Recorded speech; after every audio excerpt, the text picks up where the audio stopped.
Hello दोस्तों, leader mind में आप सभी का स्वागत है। दोस्तों, आज हम पढ़ने वाले हैं चौहान वंश के बारे में। दोस्तों, चौहान वंश के अनेक शाखाओं में से 7वीं शताब्दी में वासुदेव द्वारा स्थापित शाकंभरी, जो अजमेर के निकट है, इतिहास में विशेष महत्व रखता है। इस वंश की शुरुआती राजधानी जो थी अहिछत्र थी, जो बाद में अजय राज ने अजमेर को बनाया। अजय राज ने अजमेर की स्थापना की और अपनी राजधानी भी अजमेर को बनाई और उसे अपनी राजधानी बनाई, इसलिए इन्हें अजमेर का चौहान वंश कहा जाता है। इनको जो जानकारी का स्रोत है, जहाँ से हमें जानकारियाँ मिली हैं, वह है इस वंश के प्रारंभिक इतिहास की जानकारी विग्रह राज के हर्ष अभिलेख, जो जयपुर में है, राजस्थान के पास, और बिजौलिया प्रस्तर अभिलेख से मिला है। इसका पहला जो शासक होता है वसुदेव होता है, जो शाकंभरी का स्थापना करके चौहान वंश का स्थापना करता है। इसके बाद जो अगला शासक होता है वाकपति राज। इस वंश के शुरुआती शासक गुर्जर प्रतिहार शासकों के सामंत थे। 10वीं शताब्दी में वाकपति राज प्रथम ने अपने को स्वतंत्र घोषित करके इस वंश का वास्तविक संस्थापक कहलाया।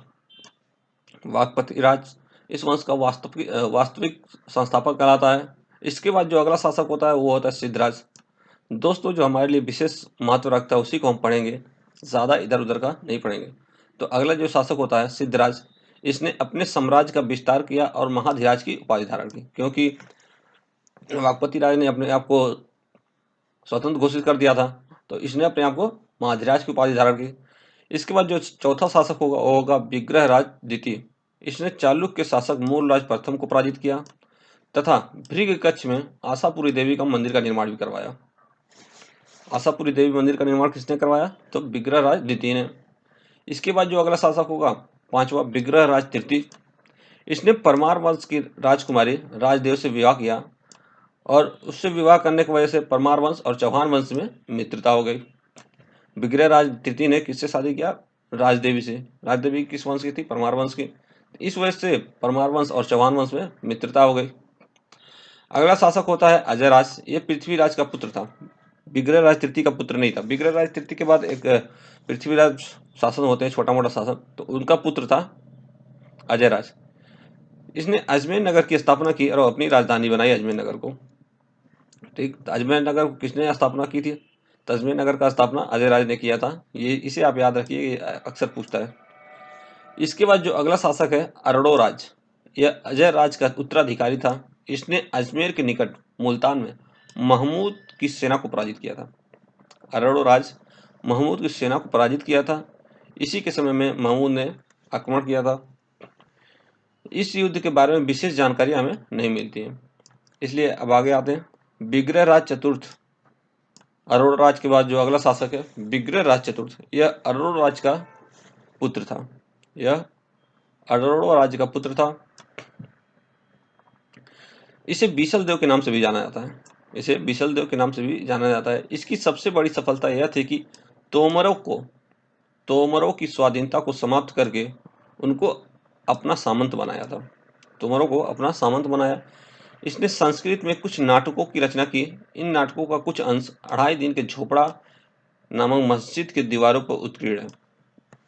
इसने कुछ नाटकों की रचना की, तो उन नाटकों का कुछ अंश जो है संस्कृत में 2.5 दिन के झोपड़ा नामक मस्जिद की दीवारों पर उत्कीर्ण है।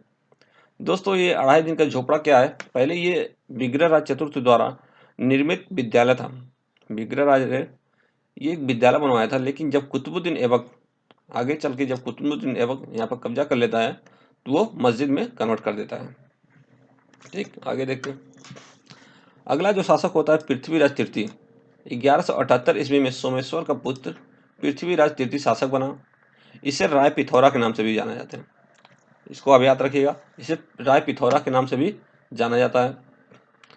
अपने पिता सोमेश्वर की मृत्यु के समय यह केवल 11 वर्ष का था, इसलिए कुछ दिनों तक शासन का संचालन इसकी माता कर्पूरी देवी ने की थी।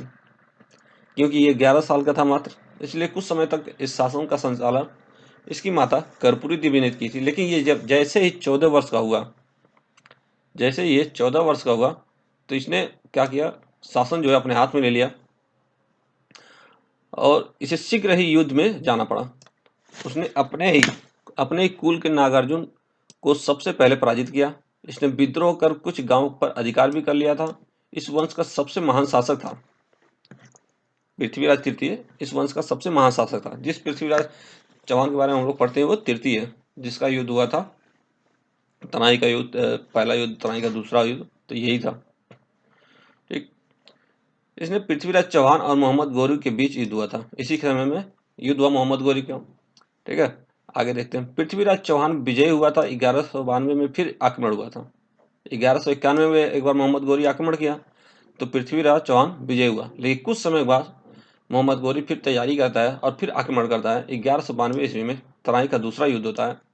इसमें पृथ्वीराज चौहान पराजित हो जाता है। उसके बाद क्या करता है, मोहम्मद गौरी बंदी बनाकर इसे अपने अपने राज्य ले जाता है। तृतीय युद्ध के बाद फिर एक तीसरा भी युद्ध होता है। तृतीय युद्ध के बाद ही भारत में तुर्की राज्य की स्थापना हुई। पृथ्वीराज के दरबार में कुछ कवि भी रहते थे, जैसे चंद्रबरदाई। इन्होंने पृथ्वीराज रासों का रचना किया था। अब आगे देखते हैं। पृथ्वीराज महोबा के चंदेल राजाओं पर भी विजय प्राप्त किया था। पृथ्वीराज बहुत ही साहसी राजा था। उसने महोबा के चंदेल राजाओं पर भी विजय प्राप्त किया। महोबा के शासक परमर्दी देव तथा उनके योग्य सेनापति आला उदल बहुत ही शक्तिशाली, बहुत ही वीर सेना नायक थे। ठीक है, तो पृथ्वीराज चौहान के विरुद्ध युद्ध में महत्वपूर्ण भूमिका निभाई थी।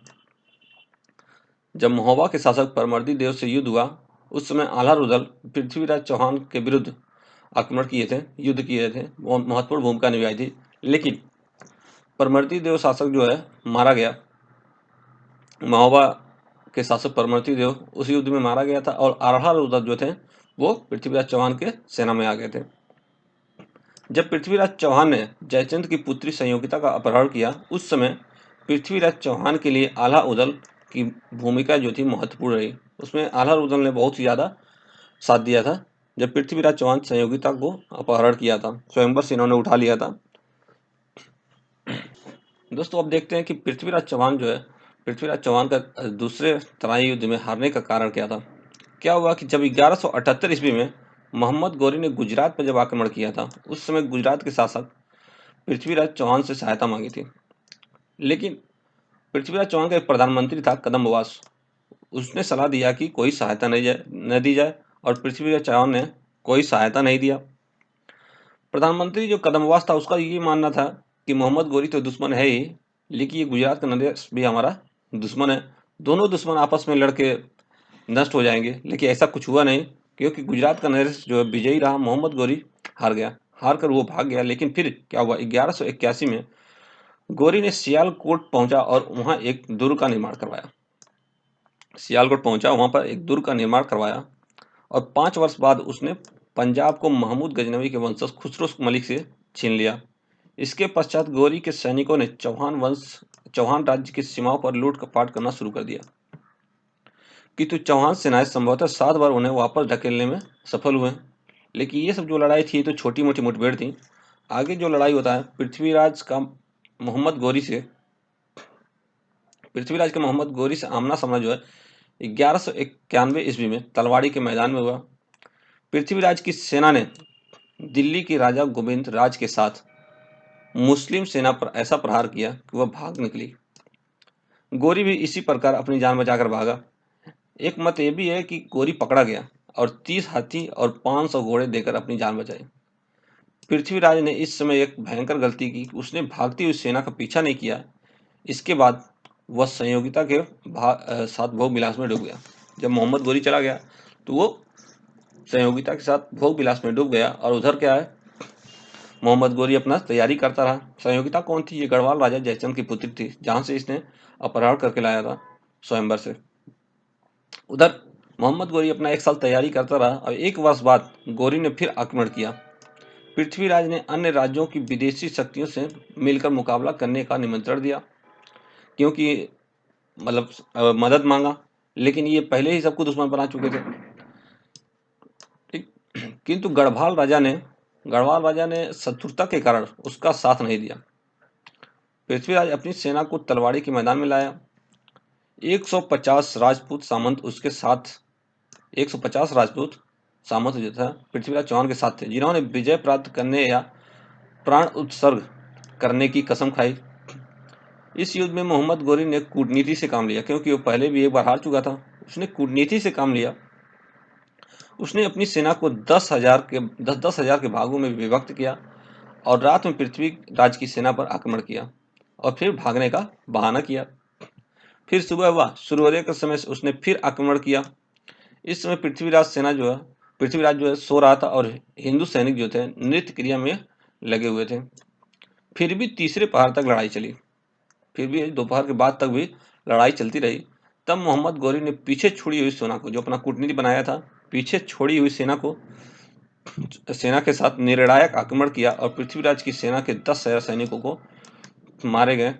पृथ्वीराज सेना के 10,000 सैनिक मारे गए और दिल्ली के राजा जो थे गोविंद राज, वो भी वीरगति प्राप्त हुए। सेना में भगदड़ मची और पृथ्वीराज भी भागता हुआ सरस्वती नदी के तट पर पकड़ा गया। मोहम्मद गोरी ने पृथ्वीराज को बंदी बनाया और अजमेर की ओर प्रस्थान किया।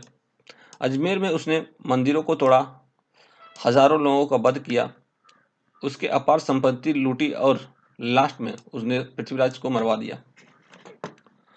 अब आगे देखते हैं। पृथ्वीराज तृतीय साहसी था, इसी कारण से उसने सभी भारतीयों को अपना शत्रु बना लिया था।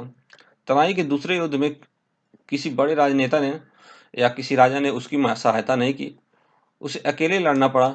उसे अन्य राजाओं के साथ संग बनाकर विदेशी आक्रमणकारी का सामना करना चाहिए था, किंतु उसने पहले ही इसकी प्रतिकूल परिस्थिति बना ली थी और साथ ही गौरी की नीति को समझ भी नहीं पाया। ये उसकी सबसे बड़ी भूल थी। आगे देखते हैं। इसके बाद का हुआ, गोविंद शासक बना। पृथ्वीराज चौहान तृतीय के मृत्यु के बाद मोहम्मद गौरी ने उसके लड़के गोविंद को उस अपने अधीनता में अजमेर का शासक बनाया। पृथ्वीराज की मृत्यु पर उसका पुत्र गोविंद मोहम्मद गौरी को कर देने की शर्त पर राजा बना था और चौहानों को यह बात लज्जाजनक लग रही थी। उसके चाचा हरिराज ने, गोविंद राज के चाचा हरिराज ने उसे गद्दी से हटाकर अपने को स्वतंत्र घोषित कर लिया। गोविंद रणथंभौर चल गया।